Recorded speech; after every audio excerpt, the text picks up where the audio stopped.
Histoire le corbeau. C'est vraiment un grand proverbe. Plutôt une vue tordue qu'un jugement tordu. Mais il est si difficile de l'adopter que le jugement de peu d'hommes fait mouche. Au contraire, dans la mer des affaires humaines, la plupart sont des pêcheurs en eau calme, qui capturent des crabes. Et celui qui pense prendre la mesure la plus exacte de l'objet qu'il vise tire souvent le plus loin possible.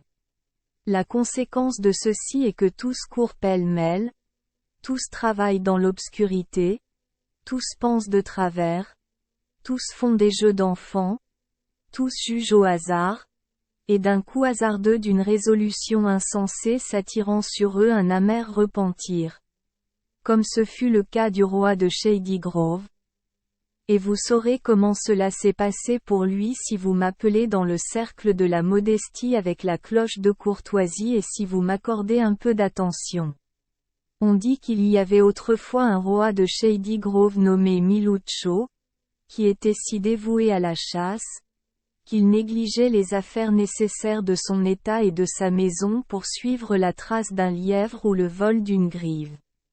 Et il poursuivit ce chemin si loin que le hasard le conduisit un jour à un fourré qui avait formé un solide carré de terre et d'arbres pour empêcher les chevaux du soleil de percer. Là, sur une très belle pierre de marbre, il trouva un corbeau qui venait d'être tué. Le roi, voyant le sang rouge vif répandu sur le marbre blanc, poussa un profond soupir et s'exclama : « Ô ciel ! Et ne puis-je pas avoir une femme aussi blanche et rouge que cette pierre, et avec des cheveux et des sourcils aussi noirs que le plume de ce corbeau ? Et il resta un moment tellement plongé dans cette pensée qu'il devint la contrepartie de la pierre et ressemblait à une image de marbre faisant l'amour avec l'autre marbre.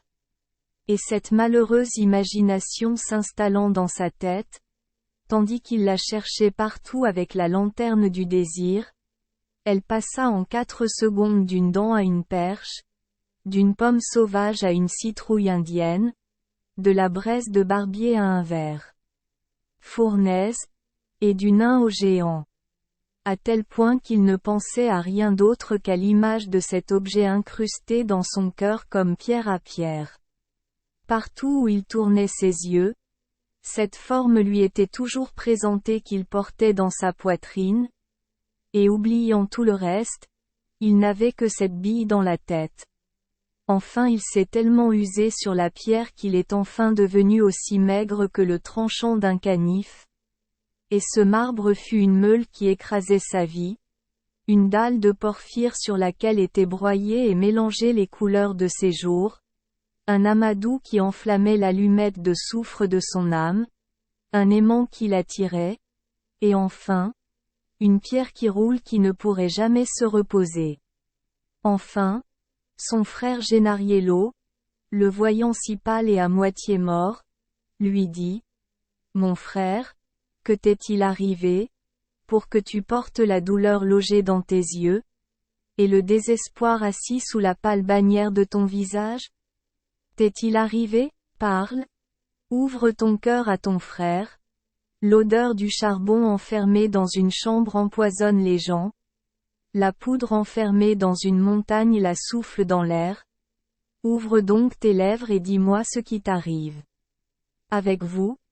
En tout cas, soyez assurés que je donnerais 1000 vies si je pouvais pour vous aider. » Alors Milucho, mêlant paroles et soupirs, le remercia de son amour, disant qu'il ne doutait pas de son affection, mais qu'il n'y avait pas de remède à son mal, puisqu'il sortait d'une pierre, où il avait semé des désirs sans espoir de fruits. Une pierre dont il n'attendait pas un champignon de contentement, une pierre de Sisyphe, qu'il portait jusqu'à la montagne des desseins, et quand elle atteignait le sommet, elle roulait encore et encore vers le bas. Enfin, après 1000 supplications, Milucho raconta à son frère son amour, sur quoi Gennariello le réconforta autant qu'il put et lui dit de prendre bon courage et de ne pas céder à une passion malheureuse.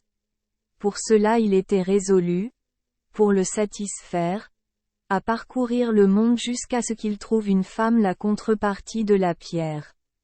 Alors aussitôt équipant un grand navire rempli de marchandises, et s'habillant comme un marchand, il s'embarqua pour Venise, la merveille de l'Italie, le réceptacle des hommes vertueux, le grand livre des merveilles de l'art et de la nature.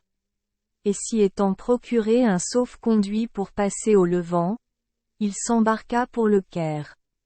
Lorsqu'il arriva et entra dans la ville, il vit un homme qui portait un très beau faucon, et Gennariello l'acheta aussitôt pour le porter à son frère, qui était chasseur. Peu de temps après, il rencontra un autre homme avec un magnifique cheval, qu'il acheta également, sur quoi il se rendit dans une auberge pour se rafraîchir des fatigues qu'il avait souffertes en mer. Le lendemain matin, lorsque l'armée de l'Étoile, au commandement du général de la Lumière, frappe les tentes du camp du ciel et abandonne le poste, Gennariello partit errer à travers la ville, les yeux autour de lui comme un lynx, regardant telle femme et telle autre, pour voir si par hasard il ne trouverait pas l'image d'une pierre sur un visage de chair.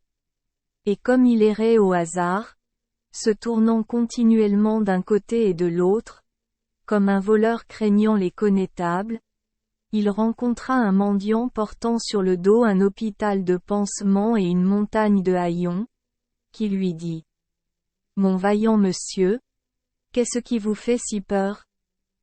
Dois-je vraiment vous raconter mes affaires? » Répondit Gennariello. « Ma foi, je ferais bien de dire ma raison au connétable. » « Doucement, ma belle jeunesse, » répondit le mendiant, car la chair de l'homme ne se vend pas au poids. Si Darius n'avait pas raconté ses ennuis à un palefrenier, il ne serait pas devenu roi de Perse. Ce ne sera donc pas une grande affaire pour vous de raconter vos affaires à un pauvre mendiant, car il n'y a pas de brindille si fine qui ne puisse servir de cure-dent. Lorsque Gennariello entendit le pauvre homme parler avec bon sens et raison, il lui raconta la cause qui l'avait amené dans ce pays. Alors le mendiant répondit: « Vois maintenant, mon fils, combien il est nécessaire de rendre compte à chacun. Car, même si je ne suis qu'un tas d'ordures, je pourrais pourtant enrichir le jardin de tes espérances. Maintenant, écoute le sous-prétexte de demander l'aumône, je frapperai à la porte de la jeune et belle fille d'un magicien, puis ouvrez grand les yeux, regardez-la, contemplez-la, contemplez-la, mesurez-la de la tête aux pieds, car vous trouverez l'image de celle que ton frère désire. » En disant cela, il frappa à la porte d'une maison voisine, et Liviella, en l'ouvrant, lui lança un morceau de pain. Dès que Gennariello la vit, elle lui parut construite d'après le modèle que Miluccio lui avait donné. Puis il fit une bonne aumône au mendiant et le renvoya, et se rendant à l'auberge, il s'habilla comme un colporteur, portant dans 2 coffrets toutes les richesses du monde. Et ainsi il se promenait de long en large devant la maison de Liviella en criant ses marchandises, jusqu'à ce qu'enfin elle l'appelle et admire les beaux bonnets en filet, les capuchons, les rubans, les gazes, les bordures, les dentelles, les mouchoirs, les cols, les aiguilles, les tasses de tissu, du rouge et un couvre-chef digne d'une reine, qu'il portait. Et après avoir examiné toutes les choses encore et encore, elle lui dit de lui montrer autre chose, et Gennariello répondit: « Madame, dans ces coffrets je n'ai que des marchandises bon marché et dérisoires. Mais si vous daignez venir à mon navire, je vous montrerai des choses de l'autre monde, car j'y ai une foule de belles marchandises dignes de ce nom. De n'importe quel grand seigneur. » Liviella, qui était pleine de curiosité, pour ne pas démentir la nature de son sexe, répondit: Si mon père n'était pas sorti, il m'aurait donné de l'argent. Non.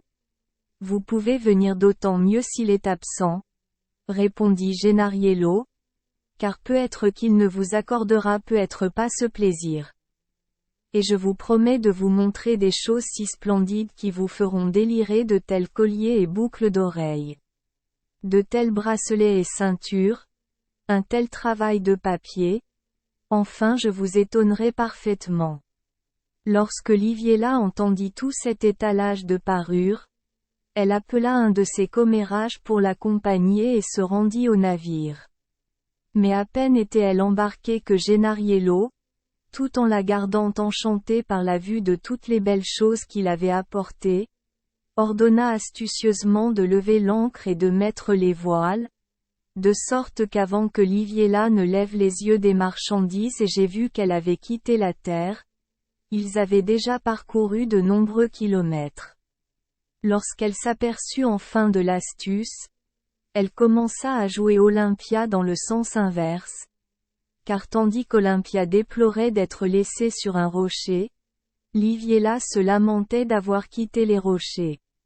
Mais lorsque Gennariello lui dit qui il était, où il la portait et le bonheur qui l'attendait, et lui représenta en outre la beauté de Miluccio, sa valeur, ses vertus, et enfin l'amour avec lequel il la recevrait, il réussit à l'apaiser, et elle pria même le vent de la porter rapidement pour voir la couleur du dessin que Gennariello avait dessiné. Tandis qu'ils naviguaient joyeusement, ils entendirent les vagues grogner sous le navire, et bien qu'ils parlèrent à voix basse, le capitaine du navire, qui comprit en un instant ce que cela signifiait, s'écria: Tout le monde à bord. Car voici une tempête, et le ciel nous sauve. À peine avait-il prononcé ces paroles que le témoignage d'un sifflement du vent vint, et voici, le ciel était couvert de nuages, et la mer était couverte de vagues aux crêtes blanches. Et tandis que les vagues des deux côtés du navire, curieuses de savoir ce que faisaient les autres, sautaient sans y être invitées vers les noces sur le pont, un homme les mettait en balle avec un bol dans une cuve, un autre les chassait avec une pompe. Et pendant que tous les marins travaillaient dur, pour ce qui concernait leur propre sécurité, l'un s'occupant du gouvernail, un autre de la voile d'avant, un autre de l'écoute de grand voile, Gennariello courut jusqu'au mât de une pour voir avec un télescope s'il pouvait découvrir une terre où il pourrait se trouver. Pourrait jeter l'ancre. Et voilà, tandis qu'il mesurait 100 milles de distance avec 2 pieds de télescope, il vit une colombe et sa compagne s'envoler et se poser sur la vergue.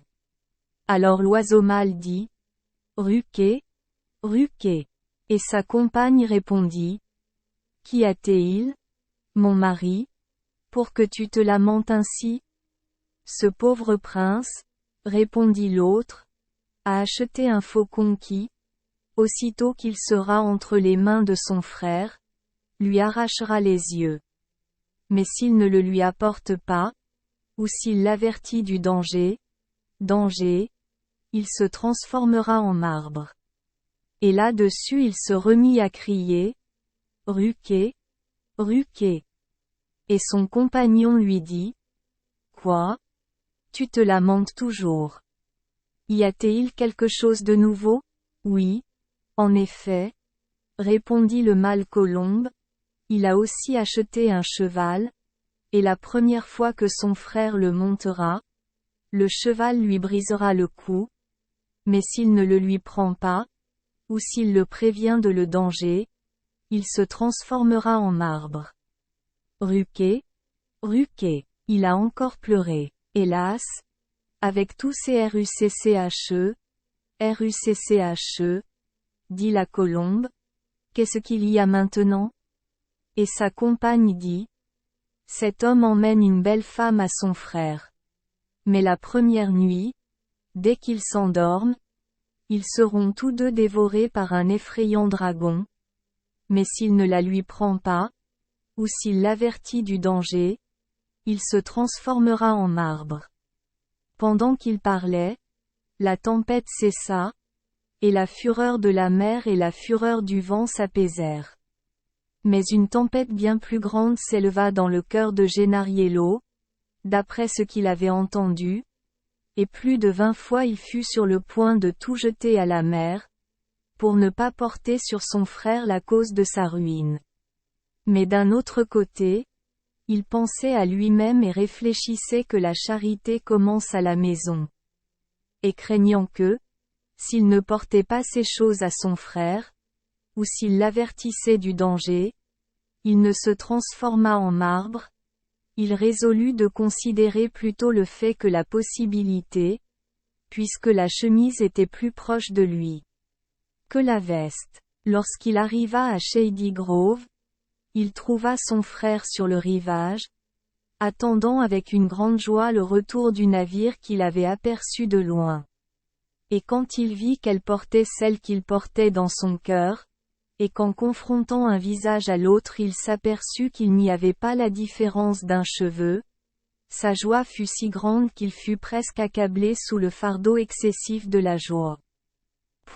Puis, embrassant son frère avec ferveur, il lui dit: « Quel faucon est-ce que tu portes à ton poing ?» Et Gennariello répondit: « Je l'ai acheté exprès pour te l'offrir. Je vois bien que tu m'aimes, » répondit Miluccio, « puisque tu cherches à me faire plaisir. En vérité, si tu m'avais apporté un trésor coûteux, il n'aurait pas pu me faire un plus grand plaisir que ce faucon. » Et au moment où il allait le prendre en main, Gennariello sortit rapidement un grand couteau qu'il portait à son côté et lui coupa la tête. Devant cet acte, le roi resta consterné et pensa que son frère était fou d'avoir commis un acte aussi stupide. Mais pour ne pas interrompre la joie de son arrivée, il resta silencieux. Bientôt, cependant, il aperçut le cheval et, en demandant à son frère à qui il appartenait, il apprit que c'était le sien. Alors, il éprouva une grande envie de le monter, et au moment où il faisait voir l'étrier, Gennariello coupa rapidement les jambes du cheval avec son couteau. Alors le roi devint furieux, car son frère semblait l'avoir fait exprès pour le contrarier, et sa colère commença à monter. Cependant, il ne jugeait pas le moment opportun pour manifester du ressentiment, de peur d'empoisonner le plaisir de la mariée au premier regard, qu'il ne pourrait jamais assez contempler. Lorsqu'ils arrivèrent au palais royal, il invita tous les seigneurs et dames de la ville à une grande fête, au cours de laquelle la salle ressemblait à un manège plein de chevaux, courbés et cabrés, avec un certain nombre de poulains en forme. Des femmes. Mais quand le bal fut terminé et qu'un grand banquet eut été expédié, ils se retirèrent tous pour se reposer. Gennariello, qui ne pensait qu'à sauver la vie de son frère, se cacha derrière le lit des mariés. Et tandis qu'il regardait venir le dragon, voici, à minuit, un dragon féroce entra dans la chambre, qui envoya des flammes de ses yeux et de la fumée de sa bouche, et qui, à cause de la terreur qu'il portait dans son regard, aurait été un bon agent pour vendre tous les antidotes à la peur dans les boutiques des apothicaires. Dès que Gennariello aperçut le monstre, il commença à le frapper à droite et à gauche avec une lame de Damas qu'il avait cachée sous son manteau, et il frappa un coup si furieux qu'il coupa en deux un montant du lit du roi, auquel bruit le roi se réveilla et le dragon disparut. Lorsque Miluccio a vu l'épée dans la main de son frère et le montant du lit coupé en deux, il a poussé un grand cri. « Au secours! Oh là! Au secours! Ce traître de frère est venu pour me tuer. » Alors, entendant le bruit, un certain nombre de domestiques qui dormaient dans l'antichambre accoururent, et le roi ordonna de lier Gennariello et l'envoya à la même heure en prison. Le lendemain matin, Aussitôt que le soleil ouvrait sa banque pour remettre le dépôt de lumière aux créanciers du jour, le roi convoqua le conseil. Et quand il leur raconta ce qui s'était passé, confirmant la mauvaise intention manifestée en tuant le faucon et le cheval exprès pour le contrarier, ils jugèrent que Gennariello méritait de mourir. Les prières de Liviella furent toutes inutiles pour adoucir le cœur du roi, qui dit: « Tu ne m'aimes pas, ma femme, car tu as plus d'estime pour ton beau-frère que pour ma vie. Tu as vu par ta propre vie. Ce chien d'assassin venu avec une épée qui couperait un poil en l'air pour me tuer. Et si le montant du lit, la colonne de ma vie, ne m'avait pas protégée, tu aurais été à ce moment veuve. » En disant cela, il ordonna que la justice suive son cours. Quand Gennariello entendit cette phrase, et se vit si mal récompensé pour avoir fait le bien, il ne sut que penser ni que faire. S'il ne disait rien, tant pis. S'il parlait, c'était pire. Et quoi qu'il fasse, c'était tomber de l'arbre dans la gueule du loup. S'il restait silencieux, il perdrait la tête sous un coup de hache. S'il parlait, il finirait ses jours dans une pierre. Enfin, après diverses résolutions, il se résolut à révéler l'affaire à son frère, et comme il devait mourir de toute façon, il pensa qu'il valait mieux dire la vérité à son frère et finir ses jours avec le titre d'homme innocent, que de garder la vérité pour lui et d'être envoyé hors du monde comme traître. Faisant donc savoir au roi qu'il avait quelque chose d'important à dire pour son état, il fut conduit en sa présence, où il fit d'abord un long préambule de l'amour qu'il lui avait toujours porté, puis il raconta la tromperie qu'il avait pratiquée sur Liviella pour lui faire plaisir. Et puis ce que les colombes lui avaient dit au sujet du faucon, et comment, pour éviter d'être transformé en marbre, il le lui avait apporté, et sans révéler le secret, il l'avait tué pour ne pas le voir sans yeux. Tandis qu'il parlait, il sentit ses jambes se raidir et se transformer en marbre. Et lorsqu'il raconta de la même manière l'affaire du cheval, il devint visiblement pierreux jusqu'à la taille, se raidissant misérablement, ce qui lui autrefois payait content, mais sur lequel son cœur pleurait maintenant. Enfin, lorsqu'il en vint à l'affaire du dragon, il se tint comme une statue au milieu de la salle, pierre de la tête aux pieds. Quand le roi vit cela, se reprochant l'erreur qu'il avait commise et la sentence téméraire qu'il avait prononcée contre un frère si bon et si aimant, il le pleura plus d'1 an, et chaque fois qu'il pensait à lui, il versait un fleuve de larmes. Pendant ce temps, Liviella a donné naissance à 2 fils, qui étaient 2 des plus belles créatures du monde.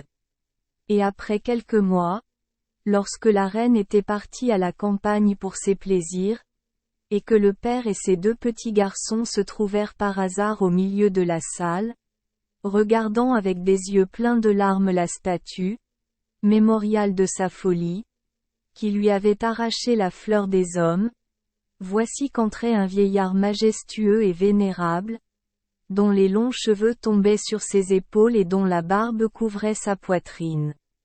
Et rendant hommage au roi, le vieillard lui dit: « Que donnerait votre majesté pour que ce noble frère revienne à son ancien état ?»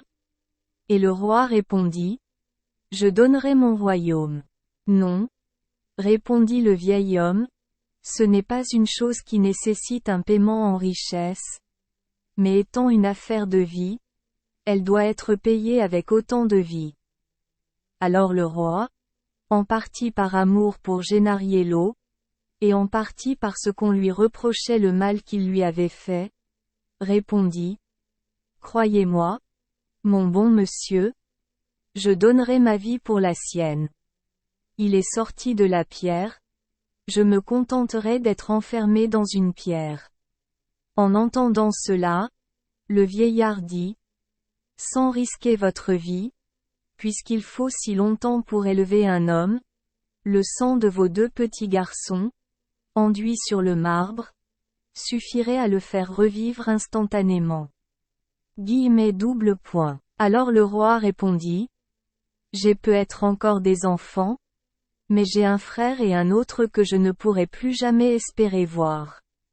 En disant cela, il fit un pitoyable sacrifice de 2 petits enfants innocents devant une idole de pierre, et en badigeonnant la statue de leur sang, elle devint instantanément vivante, sur quoi le roi embrassa son frère, et leur joie ne se raconte pas.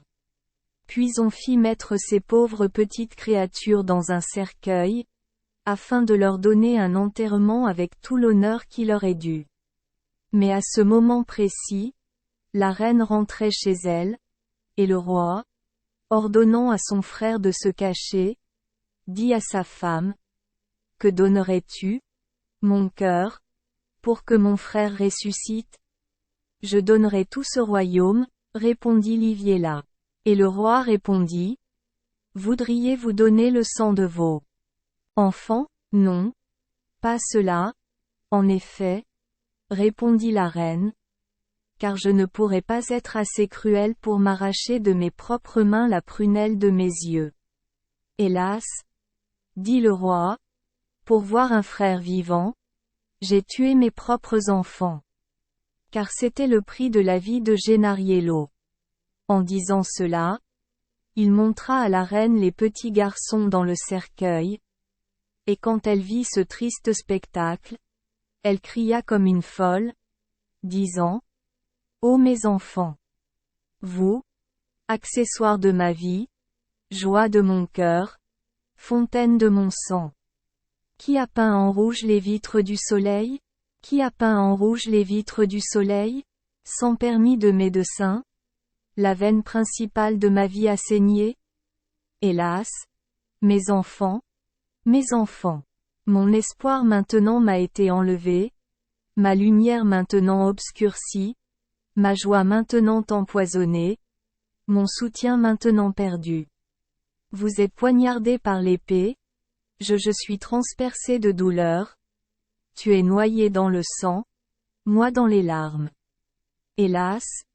Pour donner la vie à un oncle, tu as tué ta mère. Car je ne puis plus tisser le fil de mes jours sans toi, les beaux contrepoids du métier à tisser de ma malheureuse vie. L'organe de ma voix doit se taire, maintenant que son soufflet est enlevé. Ô enfant, pourquoi ne répondez-vous pas à votre mère, qui vous a donné autrefois le sang dans vos veines, et maintenant elle te le pleure de ses yeux? Mais puisque le sort me montre la fontaine de mon bonheur tari, je ne vivrai plus le jeu de la fortune dans le monde, mais j'irai tout de suite te retrouver. En disant cela, elle courut à une fenêtre pour se jeter dehors, mais juste à cet instant son père entra par la même fenêtre dans un nuage et lui cria, « Arrête, Liviella. J'ai maintenant accompli ce que je voulais et j'ai fait d'une pierre 3 coups. Je me suis vengé de Gennariello, qui je suis venu chez moi pour me voler ma fille, en le faisant tenir debout tous ces mois comme une statue de marbre dans un bloc de pierre. Je vous ai puni de votre mauvaise conduite en vous éloignant en bateau sans ma permission, en vous montrant vos 2 enfants, vos 2 joyaux, tués par leur propre père.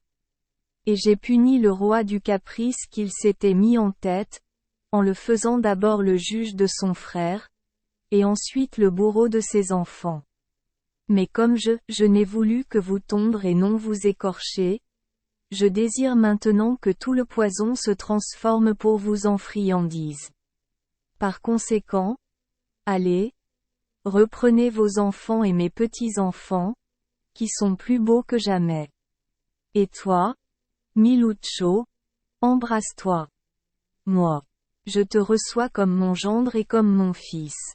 Et je pardonne à Gennariello son offense, ayant fait tout ce qu'il a fait par amour pour un si excellent frère.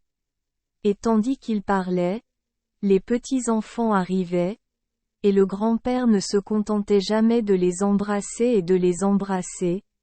Et au milieu des réjouissances entra Gennariello, comme troisième participant, qui, après tant de tempêtes du sort, nageait maintenant dans un bouillon de macaroni. Mais malgré tous les plaisirs ultérieurs dont il jouissait dans la vie, ces dangers passés ne sortaient jamais de son esprit. Et il pensait toujours à l'erreur que son frère avait commise, et à la précaution qu'il fallait prendre pour ne pas tomber dans le fossé, puisque tout jugement humain est faux et pervers. Merci les enfants des Esperluette Croisillon 39. Avoir écouté des contes de fées au jour Esperluette Croisillon 39. 8. Espérons que les histoires apporteront aux enfants des moments heureux et significatifs. Si vous aimez notre chaîne, veuillez appuyer sur le bouton S Esperluette Croisillon 39. Abonner, pour ne manquer aucune histoire intéressante. Je vous souhaite une bonne nuit de sommeil et de beaux rêves. Rendez-vous dans la prochaine histoire.